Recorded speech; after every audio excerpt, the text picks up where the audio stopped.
Sa liblib na baryo ng San Isidro na napapaligiran ng matandang kagubatan at malawak na bukirin, ay matagal nang namumuhay ang mga taong sanay sa katahimikan at sa lihim ng kalikasan.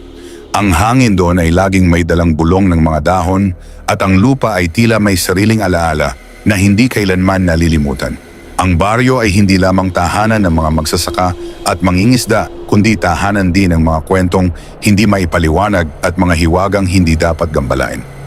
Sa pinakadulo ng baryo ay may isang maliit na kubo na yari sa lumang kahoy at pawid. Doon nakatira si Mateo na isang tahimik at mapagmasid na lalaki na bihirang makihalubilo sa iba. Siya ay hindi matanda, ngunit ang kanyang mga mata ay tila naglalaman ng pagod ng maraming taon. Ang kanyang katawan ay payat, ngunit matibay, at ang kanyang mga kilos ay laging maingat na parang may takot na hindi nakikita ng iba. Hindi alam ng karamihan kung kailan eksaktong dumating si Mateo sa baryo. Isang araw ay naroon na lamang siya na may dalang isang maliit na bayong at ilang kasangkapan. Walang kasama, walang pamilya, walang pinanggalingang malinaw. Ngunit dahil ang baryo ay sanay sa pagtanggap ng mga taong naghahanap ng bagong simula, ay hindi na siya masyadong kinuwestiyon. Tinanggap siya ng katahimikan ng lugar at tinanggap din niya ang katahimikan nito. Ngunit hindi si Mateo ang tunay na pinagmulan ng mga bulong.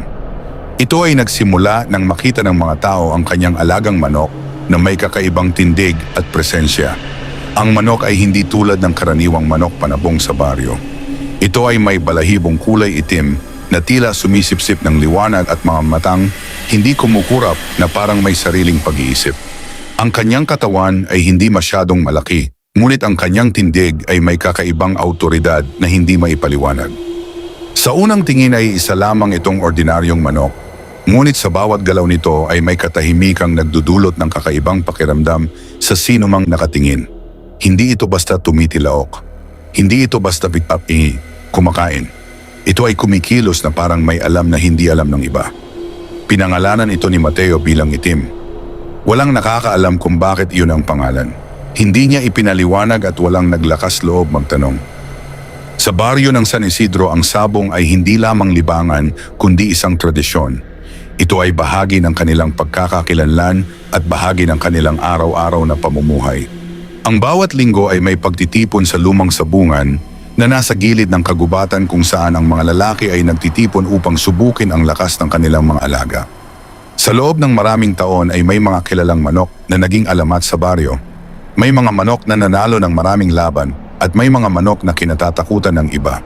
Ngunit walang sino man ang nakakita ng tulad ni Itim. Sa unang pagkakataon na isinama ni Mateo si Itim sa sabungan, ay walang pumansin dito. Ang iba ay napatingin lamang saglit at nagpatuloy sa kanilang mga usapan. Para sa kanila ito ay isa lamang payat na manok na walang espesyal na katangian.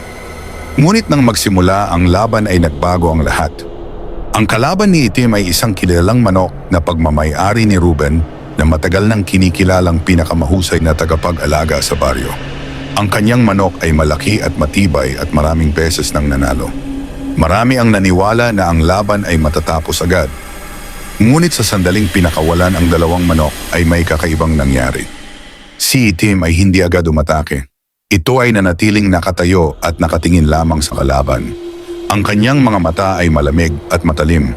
Ang kanyang katawan ay hindi gumagalaw, ngunit ang kanyang presensya ay tila lumalaki. Ang kalaban ay unang umatake ng may buong lakas. Ngunit sa isang iglap ay nakaiwas si Itim nang hindi nagmamadali. Ang kanyang galaw ay eksakto at walang sayang na enerhiya. Sa loob lamang ng ilang sandali ay natumba ang kalaban. Tahimik ang buong sabungan. Walang makapaniwala sa kanilang nakita. Hindi ito basta panalo. Ito ay tila isang bagay na hindi dapat mangyari, ngunit nangyari pa rin. Mula sa araw na iyon ay nagsimula ang pagbabago. Isa-isa ay hinarap ni Itim ang mga pinakamahusay na manok sa baryo. Isa-isa rin silang natalo. Walang sugat si Itim, walang pagod, walang takot. Ang mga tao ay nagsimulang magbulong. May nagsabi na si Mateo ay may lihim na kaalaman. May nagsabi na ang manok ay sinanay sa paraang hindi alam ng iba. May nagsabi na ito ay isang biyaya. Ngunit may ilan na hindi naniwala na ito ay simpleng bagay lamang. Ang matatanda sa baryo ay nagsimulang makaramdam ng kakaibang kaba.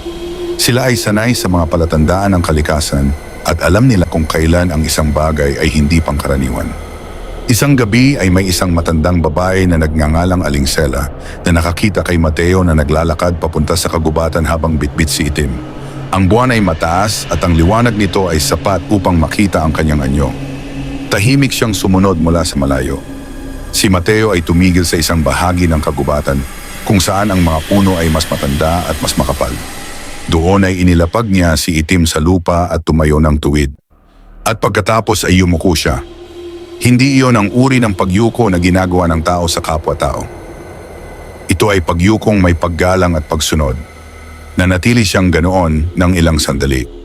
At si Itim ay hindi gumalaw. Ang hangin ay tumahimik. Ang mga dahon ay tumigil sa paggalaw. At sa sandaling iyon ay naramdaman ni Alingsela ang malamig na takot na gumapang sa kanyang katawan. Hindi niya nakita kung kanino yumuyuko si Mateo. Ngunit alam niya na hindi siya nag-iisa.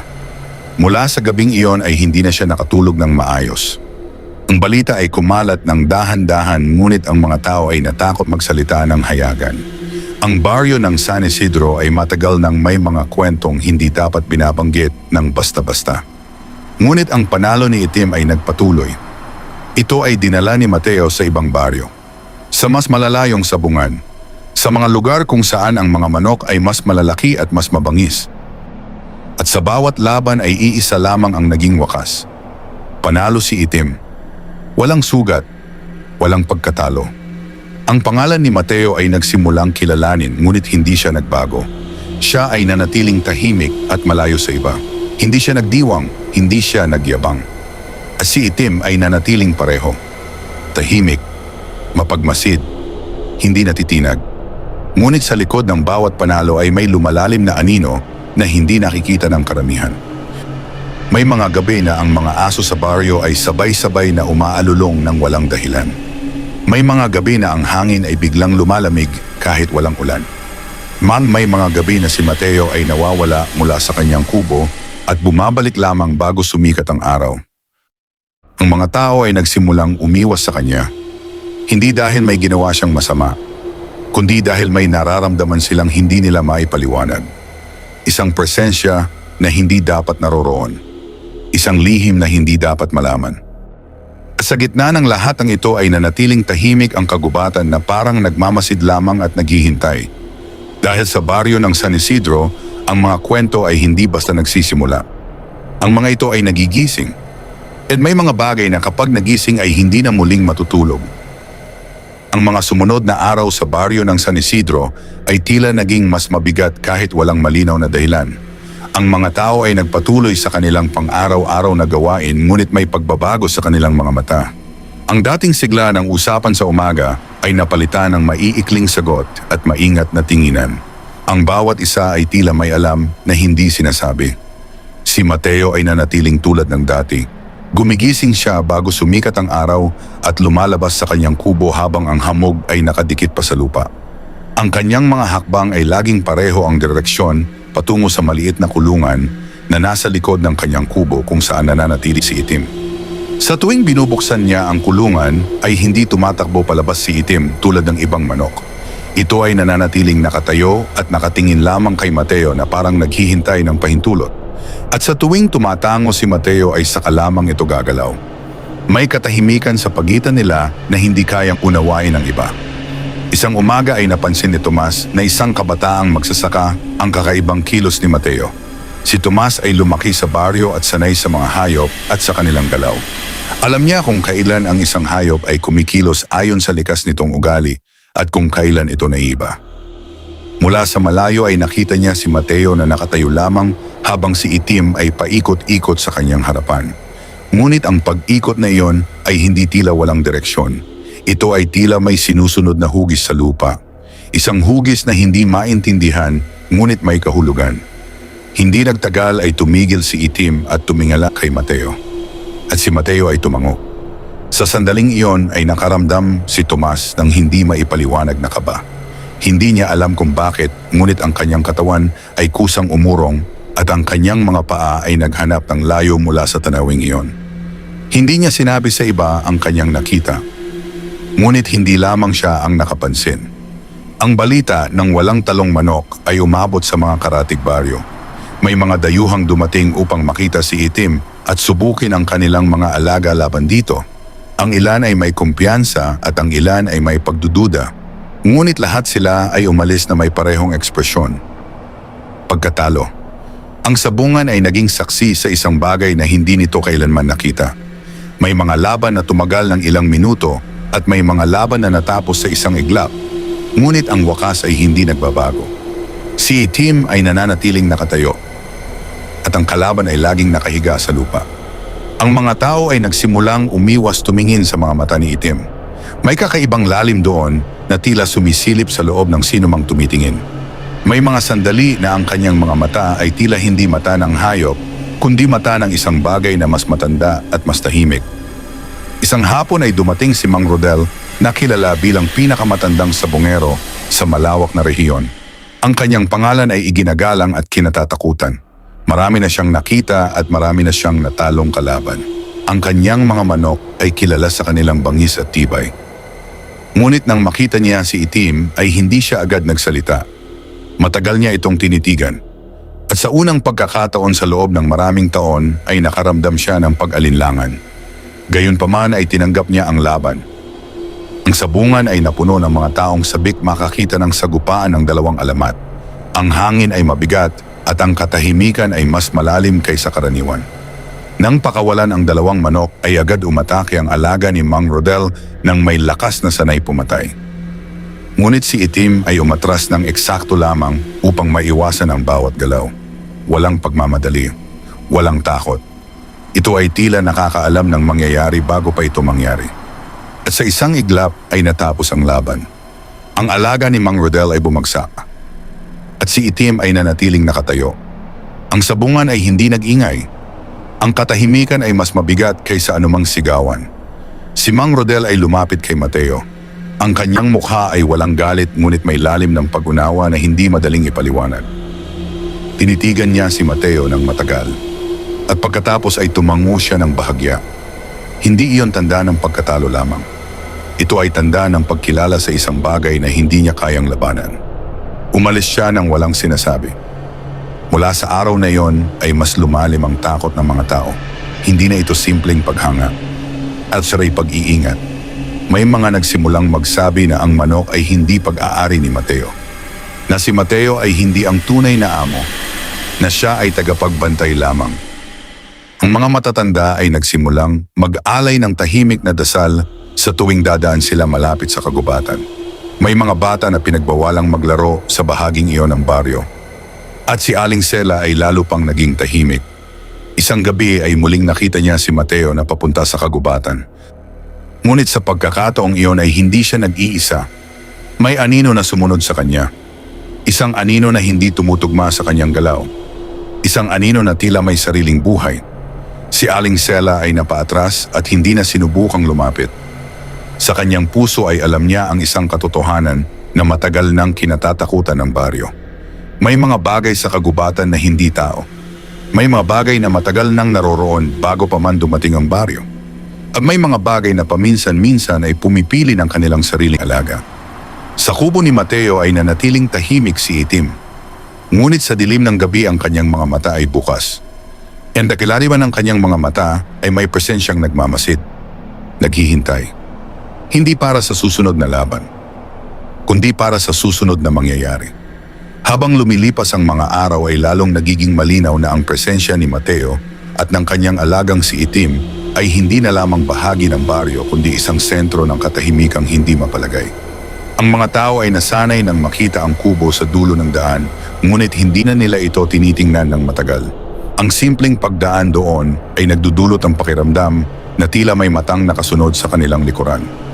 Ang kagubatan sa likod ng kubo ay matagal nang nariyan bago pa man maitayo ang baryo ng San Isidro.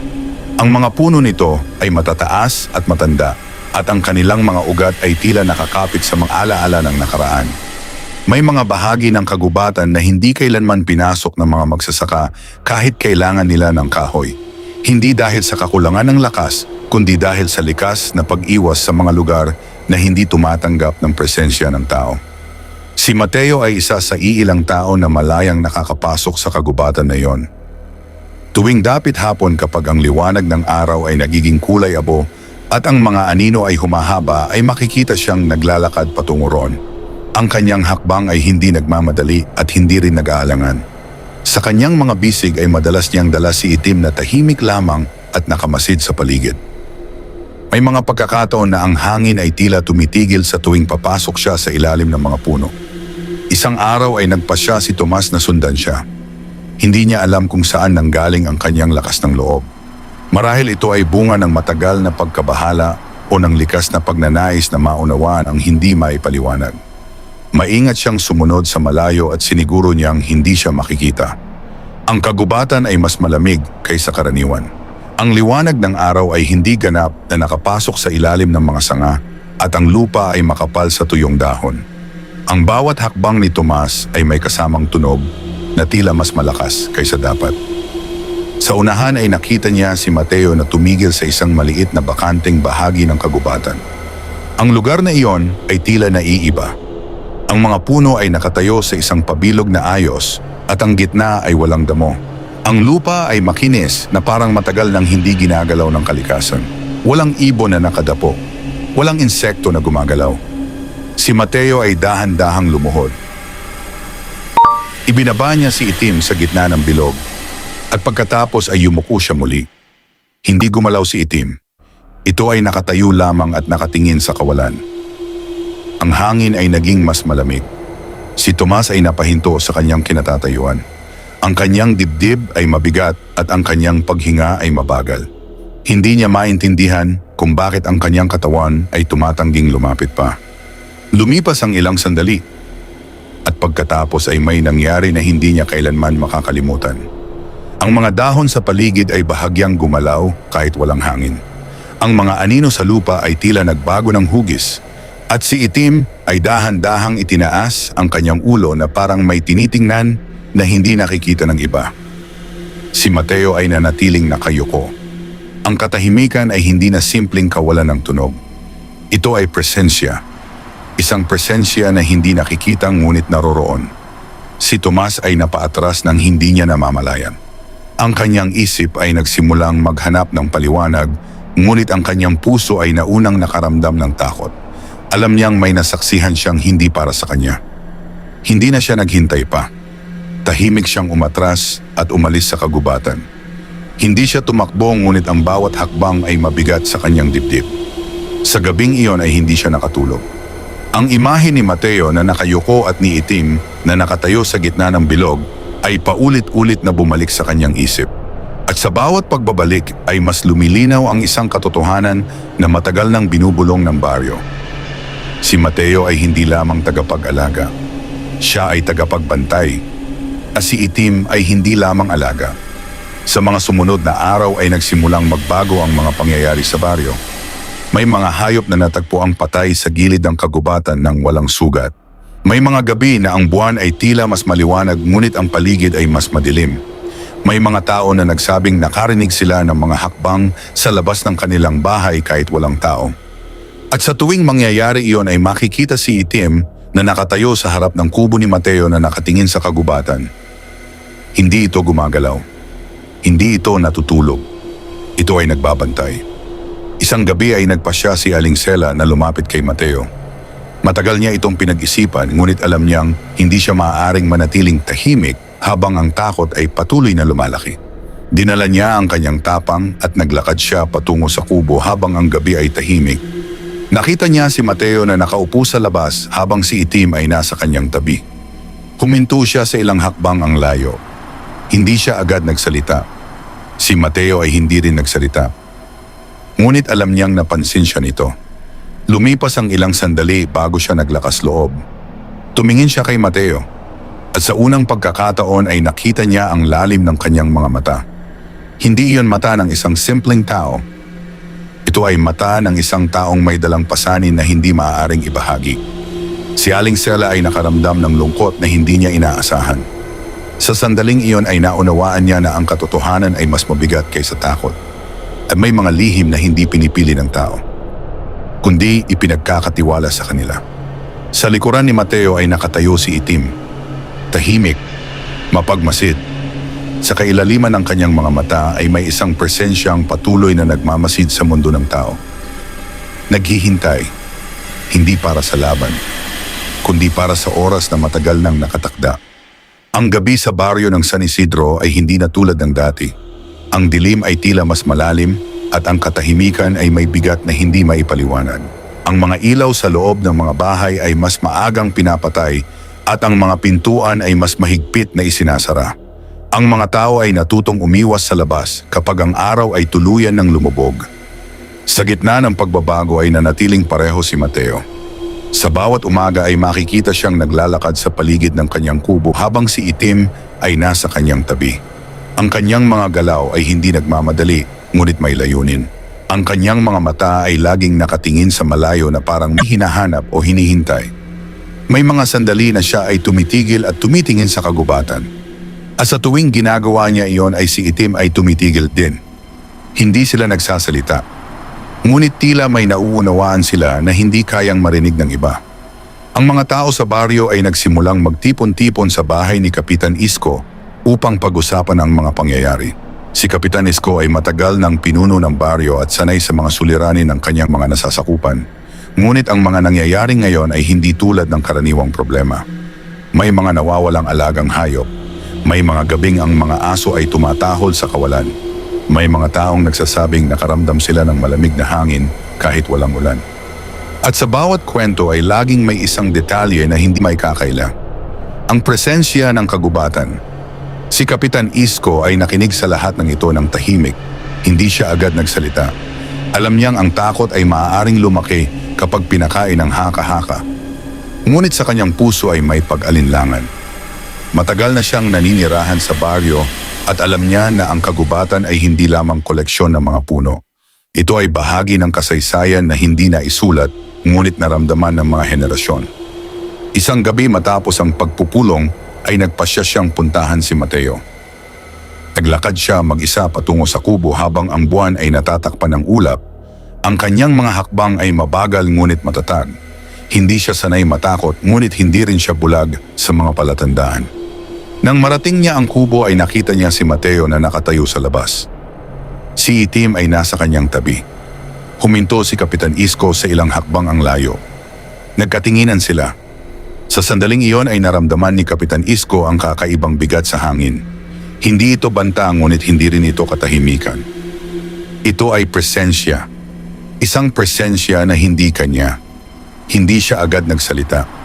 Ngunit si Mateo ay tila alam na ang dahilan ng kanyang pagdating. Ang kanilang mga mata ay nagtagpo at sa katahimikang iyon ay may palitan ng pagkaunawa na hindi kailangan ng salita. Si Kapitan Isko ay nakaramdam ng paggalang na hindi niya inaasahan.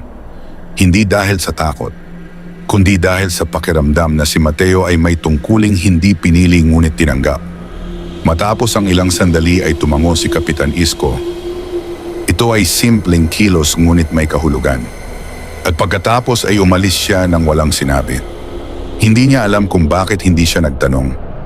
Ngunit alam niya na ang ilang katotohanan ay hindi ibinibigay sa pamamagitan ng tanong. Ito ay ipinapakita sa pamamagitan ng panahon. Sa gabing iyon ay mas lalong lumamig ang hangin. Sa loob ng kanyang kubo ay nakaupo si Mateo habang si Itim ay nasa harap ng pintuan. Ang mga mata ni Itim ay nakatuon sa dilim sa labas. Hindi ito kumukurap. Hindi ito gumagalaw. Ito ay nagbabantay. Sa labas ng kubo ay may bahagyang galaw sa pagitan ng mga puno. Hindi ito hayop. Hindi ito tao. Ito ay anino na dumaan at nawala. Ngunit si Itim ay hindi nagulat.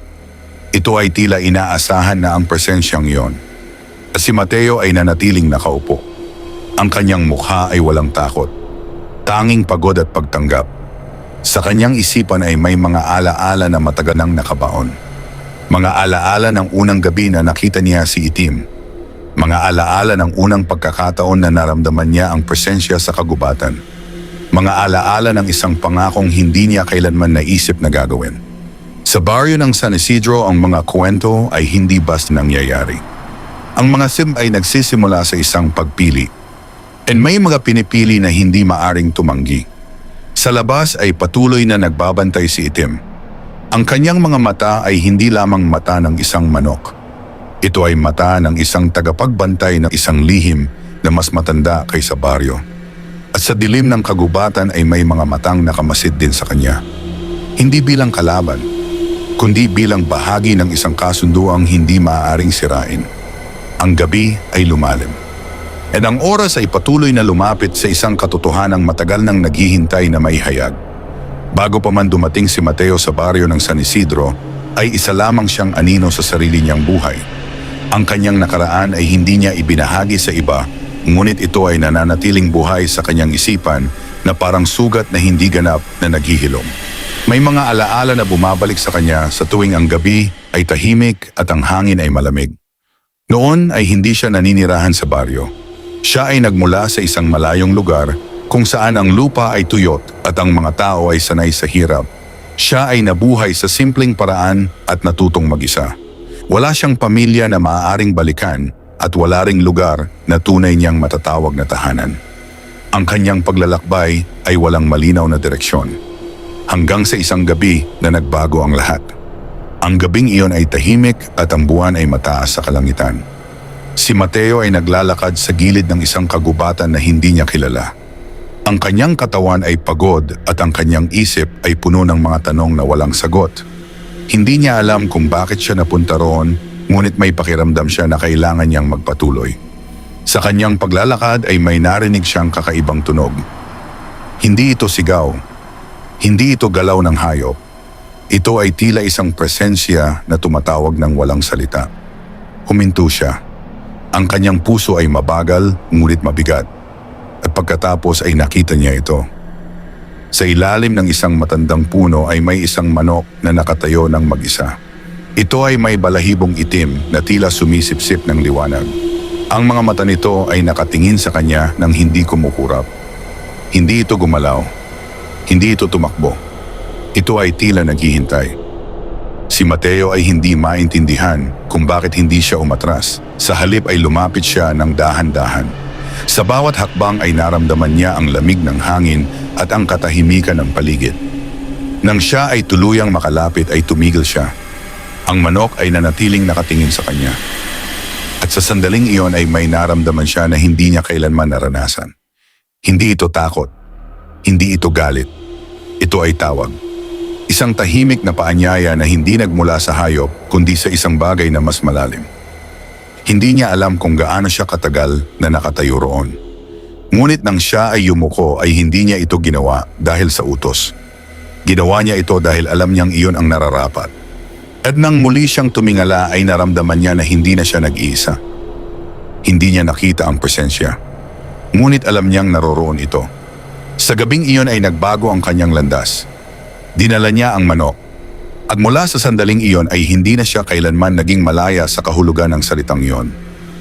Ang manok ay hindi kumilos tulad ng ordinaryong hayop. Hindi ito nag-ingay.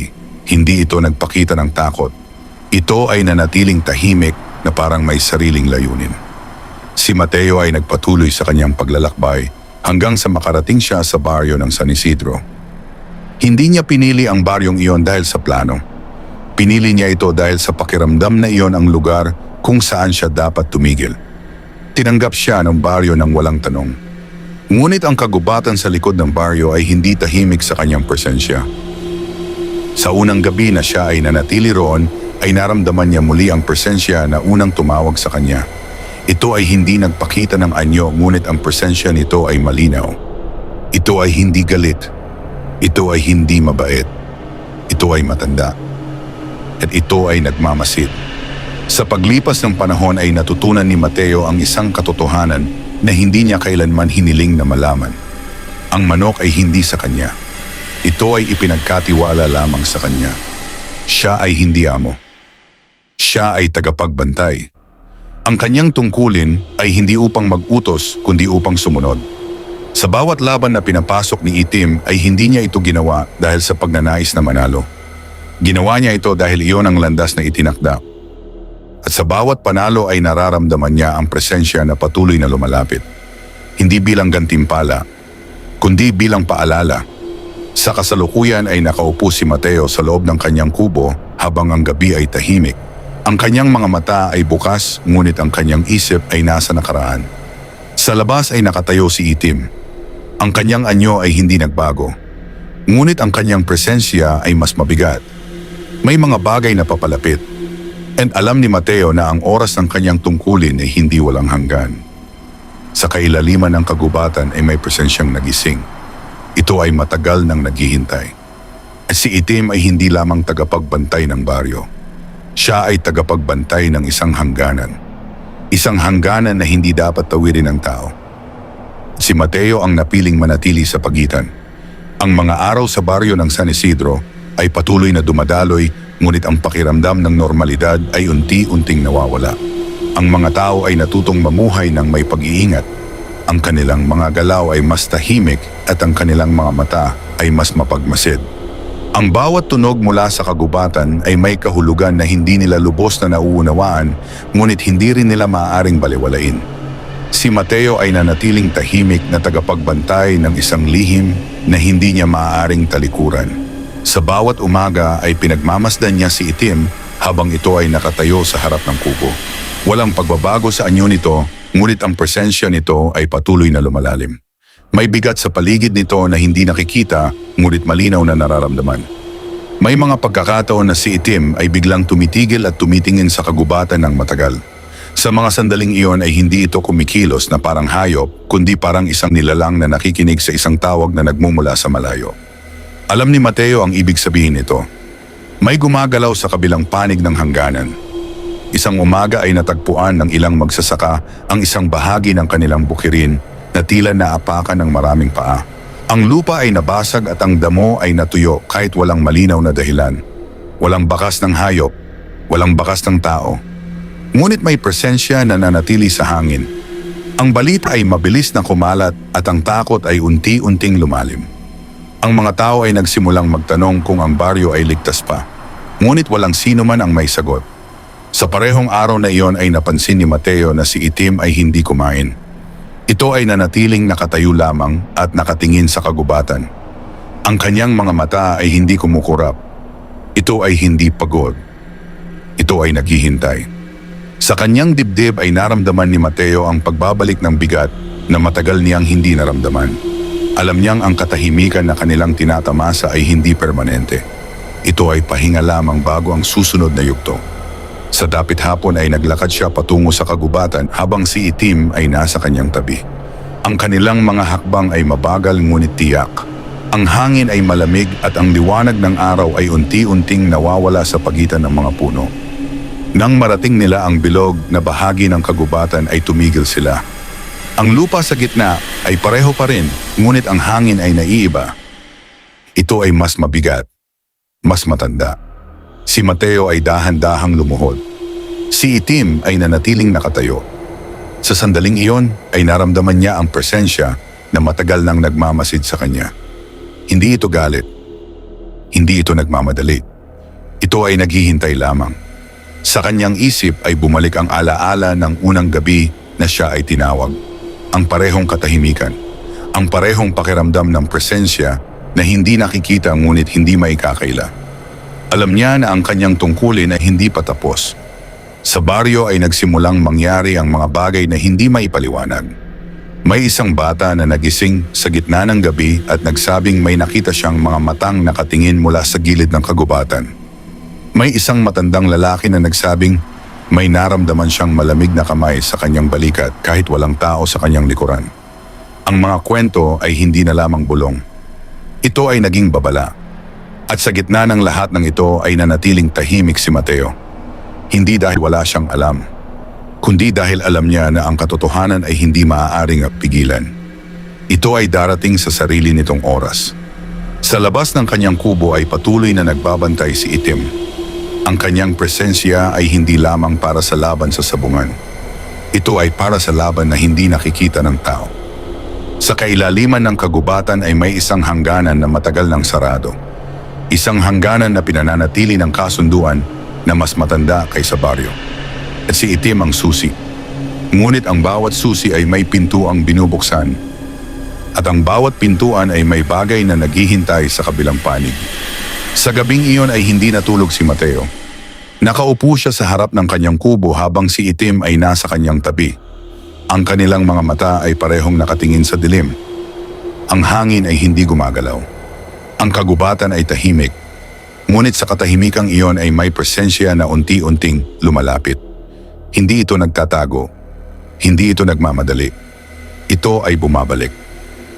At si Mateo ay alam na ang sandaling matagal niyang hinihintay at kinatatakutan ay papalapit na. Ang pagbabago ay hindi dumating ng may ingay kundi sa pamamagitan ng katahimikan na unti-unting sumakop sa baryo ng San Isidro. Sa bawat umaga ay tila mas kaunti ang mga ibong umaawit at ang hangin ay may dalang lamig na hindi naaayon sa panahon. Ang mga puno sa gilid ng kagubatan ay nakatayo na parang mga bantay na matagal nang naghihintay sa isang pangyayaring hindi maiiwasan. Si Mateo ay mas naging tahimik kaysa dati. Ang kanyang mga mata ay hindi na lamang nakatingin sa kasalukuyan kundi tila nakatanaw sa isang hinaharap na hindi pa dumarating ngunit hindi na rin malayo. Sa kanyang tabi ay nananatili si Itim na hindi nagbabago ang tindig ngunit ang presensya nito ay tila mas malinaw at mas mabigat. May mga gabi na si Itim ay hindi na nananatili sa loob ng kulungan. Ito ay nakatayo lamang sa harap ng kubo at nakatingin sa kagubatan. Hindi ito umaalis ngunit hindi rin ito nagpapahinga. Ito ay tila may tungkuling hindi maaaring ipagpaliban. Isang gabi ay napansin ni Tomas ang kakaibang liwanag mula sa gilid ng kagubatan. Ito ay hindi apoy at hindi rin ilaw ng tao. Ito ay banayad at maputla na parang hininga ng isang bagay na hindi nakikita. Mula sa kanyang kinatatayuan ay nakita niya si Itim na nakaharap sa direksyon na iyon. Hindi ito gumalaw. Ngunit ang tindig nito ay hindi tulad ng dati. Ito ay hindi lamang nagbabantay. Ito ay naghahanda. Sa loob ng kubo ay naramdaman ni Mateo ang pagbabago sa hangin. Ang kanyang paghinga ay mabagal at ang kanyang isip ay malinaw. Alam niya na ang presensya na matagal nang nananatili sa pagitan ng mga puno ay hindi na lamang nagmamasid. Ito ay papalapit. Ang kasunduan na matagal nang pinananatili ay unti-unting sinusubok. Tumayo siya at lumabas ng kubo. Si Itim ay hindi lumingon, ngunit alam nitong siya ay naroon. Nagkatabi silang dalawa na nakatingin sa dilim. Sa sandaling iyon ay hindi sila mag-amo at alaga. Sila ay parehong bahagi ng isang tungkulin. Ang hangin ay lumamig at ang lupa ay tila naging mas mabigat sa ilalim ng kanilang mga paa. Sa kailaliman ng kagubatan ay may galaw na hindi likas sa karaniwang buhay. Ang mga anino ay tila naghiwalay sa kanilang mga pinanggalingan at ang katahimikan ay naging mas makapal. May presensya na lumalapit sa hangganan. Isang presensya na hindi tao, hindi hayop, kundi isang bagay na mas matanda kaysa alaala ng baryo. Si Mateo ay hindi umatras, hindi siya tumakbo. Ang kanyang katawan ay nanatiling matatag kahit ang kanyang puso ay mabigat sa pagkaunawa. Sa kanyang isipan ay bumalik ang alaala ng unang tawag. Ang unang gabi na siya ay napili. Ang unang sandali na siya ay naging bahagi ng isang kasunduan na hindi niya hiniling, ngunit hindi niya rin maaaring tanggihan. Sa kanyang tabi ay nanatiling tahimik si Itim. Ngunit sa kailaliman ng kanyang mga mata ay may liwanag na hindi nagmumula sa mundo ng tao. Ito ay liwanag ng isang tungkulin na hindi nasusukat ang panahon. Sa baryo ay may mga taong nagising nang hindi nila alam kung bakit. May mga taong nakaramdam ng kakaibang kaba kahit walang malinaw na dahilan. Ang kanilang mga puso ay tila tumugon sa isang presensya na hindi nila nakikita ngunit nararamdaman. Si Aling Sela ay nakaupo sa loob ng kanyang bahay at nakatingin sa labas ng bintana. Alam niya na ang sandali na matagal niyang kinatatakutan ay dumating na. Hindi niya kailangang makita upang malaman. Ang kagubatan ay hindi natahimik. Ito ay humihinga. At ang bawat hininga ay papalapit sa hangganan na matagal nang binabantayan.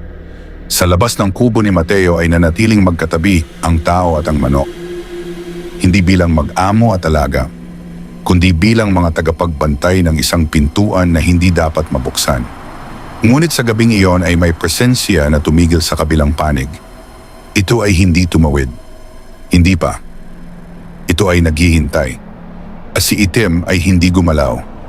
Ito ay nakatingin lamang, na parang kinikilala ang presensyang iyon. Na parang naaalala ang isang katotohanan na mas matanda kaysa kanilang dalawa. Ang gabi ay lumalim. Sa pagitan ng katahimikan ay nagsimula ang isang yugto na hindi na maaaring ibalik sa dati. Ang gabi na iyon ay hindi nagtapos tulad ng ibang gabi. Ang dilim ay hindi basta lumipas at ang liwanag ng umaga ay dumating na tila may pag-iingat. Sa baryo ng San Isidro, ang hangin ay mabigat at ang mga tao ay nagising na may pakiramdam na may nagbago kahit walang malinaw na nakikita. Sa kubo ni Mateo ay nanatiling gising ang katahimikan. Si Mateo ay hindi na natulog. Ang kanyang mga mata ay nakatuon sa kagubatan na tila mas malapit kaysa dati. Sa kanyang tabi ay si Itim na hindi gumalaw sa buong magdamag. Ang kanyang tindig ay matatag at ang kanyang presensya ay hindi nagbago. Ngunit may kakaiba sa hangin. Ito ay hindi na lamang presensya ng pagmamasid. Ito ay presensya ng pagkilala. Sa kailaliman ng kagubatan ay may isang bagay na nagising mula sa matagal na pananahimik. Hindi ito dumating ng may ingay, kundi sa pamamagitan ng pagbabago sa paligid. Ang mga dahon ay hindi gumagalaw, ngunit ang kanilang anino ay tila mas malalim. Ang lupa ay hindi nabasag, ngunit ang pakiramdam nito ay tila mas matanda.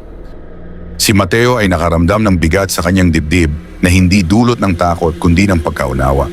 Alam niya na ang kasunduan na matagal ng pinananatili ay hindi na lamang sinusubok. Ito ay tinatawag. Si Itim ay dahan-dahang kumilos. Ito ay hindi umatras at hindi rin lumapit.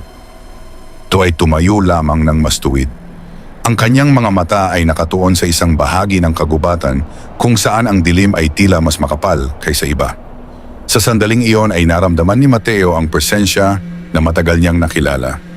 Hindi niya ito nakita. Ngunit alam niyang naroroon ito. Ito ang parehong presensya na unang tumawag sa kanya maraming taon na ang nakalipas. Ang parehong presensya na nagbigay sa kanya ng tungkulin na hindi niya kailanman tinanggihan. Ang hangin ay lumamig.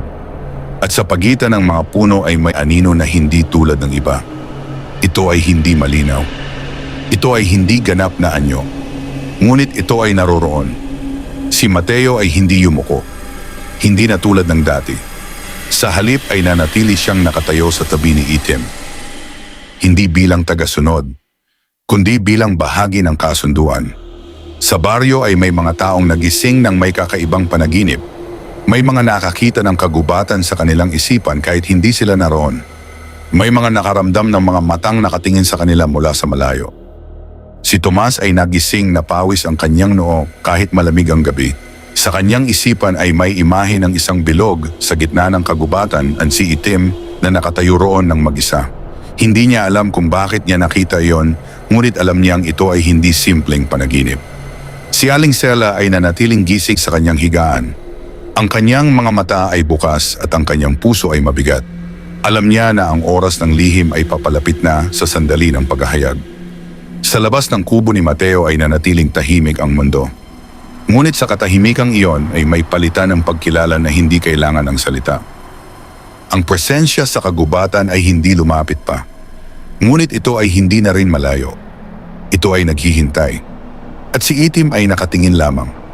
Hindi bilang hayop, kundi bilang isang nilalang na naaalala ang kanyang pinagmulan. Sa sandaling iyon ay naunawaan ni Mateo ang isang katotohanan na matagal nang nasa kanyang puso.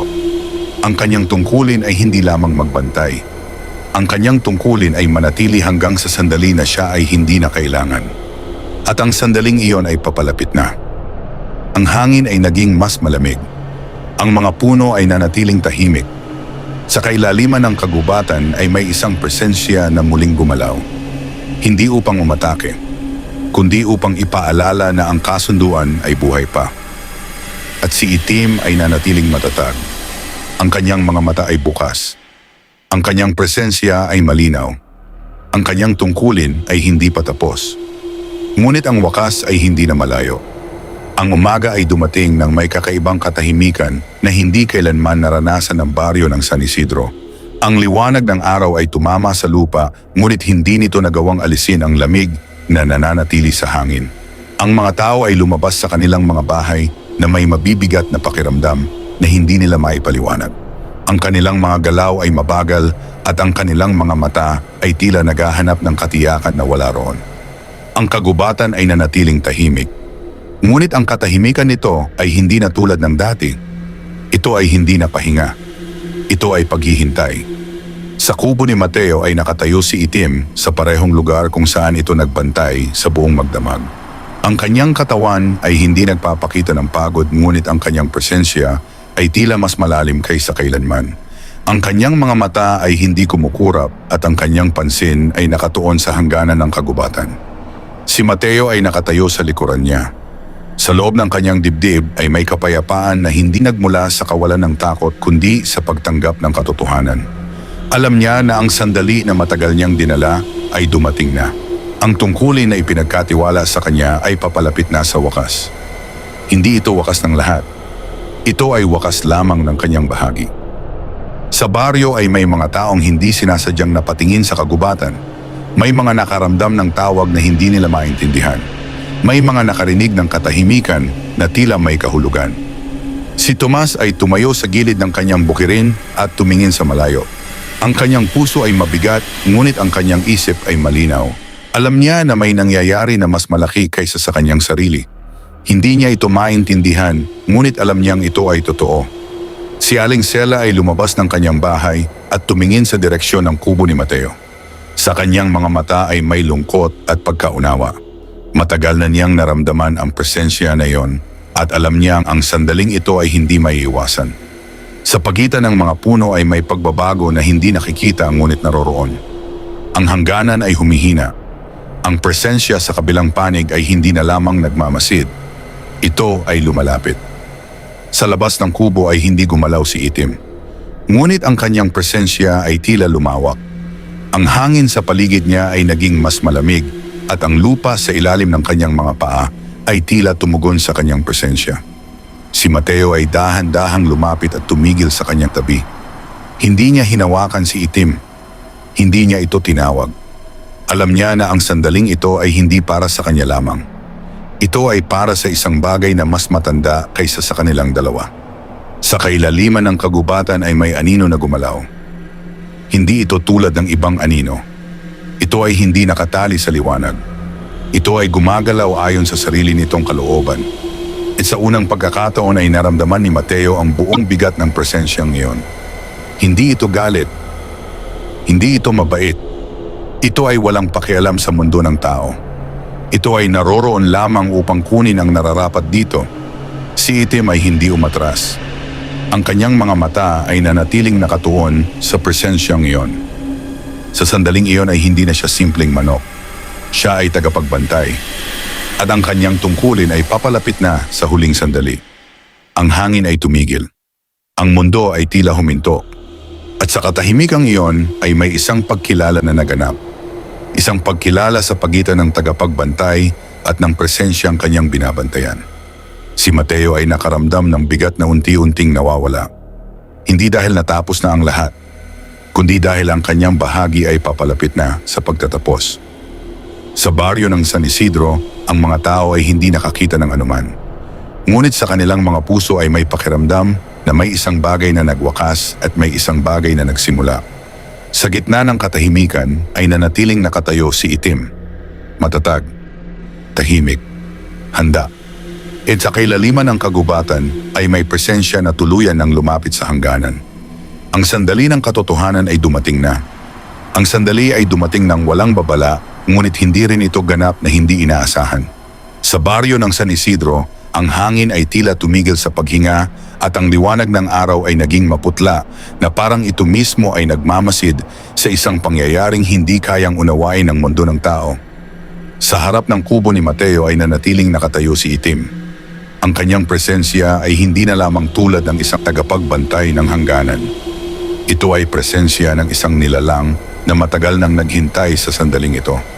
Si Mateo ay nasa kanyang likuran. Tahimik, matatag, handa. Sa kailaliman ng kagubatan ay may presensya na tuluyan ng lumapit sa hangganan.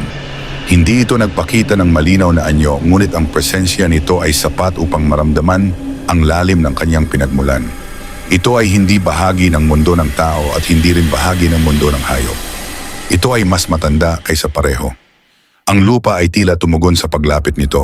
Ang hangin ay lumamig at ang katahimikan ay naging mas mabigat. Ngunit si Itim ay hindi umatras. Hindi siya nagpakita ng takot. Ang kanyang mga mata ay nanatiling bukas at nakatuon sa presensyang iyon. Sa sandaling iyon ay naganap ang isang bagay na hindi nakita ngunit naramdaman. Ang presensya ay tumigil. Hindi ito lumapit pa. Hindi ito umatras. Ito ay nanatili sa hangganan na matagal nang pinananatili ng kasunduan. Si Itim ay nanatiling nakatayo bilang sagot. Hindi bilang kalaban, kundi bilang katuwang. Sa kanyang likuran ay nakaramdam si Mateo ng bigat na matagal niyang dinala na unti-unting nawawala. Hindi ito pagkawala ng tungkulin kundi paglipat nito sa nararapat nitong lugar. Sa kanyang puso ay may katahimikan na hindi niya kailanman naranasan. Alam niya na ang kanyang tungkulin ay natupad na. Hindi dahil siya ay lumaban, kundi dahil siya ay nanatili. Sa baryo ay may mga taong biglang nakaramdam ng ginhawa kahit hindi nila alam kung bakit. Ang hangin ay unti-unting bumalik sa dati nitong galaw at ang lamig ay nawala na parang hindi ito kailanman naroon. Ang kagubatan ay nanatiling tahimik. Ngunit ang katahimikan nito ay hindi na paghihintay. Ito ay pagtanggap. Sa harap ng kubo ay nanatiling nakatayo si Itim sa loob ng mahabang sandali. At pagkatapos ay dahan-dahan siyang lumingon. Ang kanyang mga mata ay tumingin kay Mateo. Sa sandaling iyon ay may pagkilala na hindi kailangan ng salita. Si Mateo ay tumango, hindi bilang utos, kundi bilang pasasalamat. Ang presensya sa kagubatan ay hindi na gumalaw. Ito ay umatras. Hindi dahil sa pagkatalo, kundi dahil ang hangganan ay nanatiling buo. At ang tagapagbantay ay nanatili sa kanyang lugar. Sa sandaling iyon ay nagbago ang lahat kahit walang malinaw na nakita. Si Itim ay hindi na lamang alaga. Siya ay bahagi ng kasunduan na patuloy na iiral hanggat may hangganan na dapat bantayan. Si Mateo ay hindi na lamang tagapagbantay. Siya ay naging saksi. Isang saksi sa katotohanang ang mundo ng tao ay hindi nag-iisa. Na may mga presensya na matagal nang naroroon bago pa man dumating ang alaala ng tao. Na may mga kasunduan na hindi nasusulat ngunit hindi kailanman nasisira. Sa mga sumunod na araw ay unti-unting bumalik sa dati ang baryo ng San Isidro. Ang mga tao ay muling nagpatuloy sa kanilang buhay at ang kagubatan ay muling naging tahimik. Ngunit may isang bagay na hindi nagbago. Sa dulo ng baryo ay may kubo na patuloy na nakatayo. At sa harap nito ay may isang manok na hindi kailanman natalo. Hindi dahil sa lakas, kundi dahil siya ay hindi nilikha upang matalo. Siya ay nilikha upang magbantay. Hanggat ang kagubatan ay naroroon, hanggat ang hangganan ay umiiral, hanggat ang kasunduan ay buhay, si Itim ay mananatili, tahimik, matatag, walang hanggan.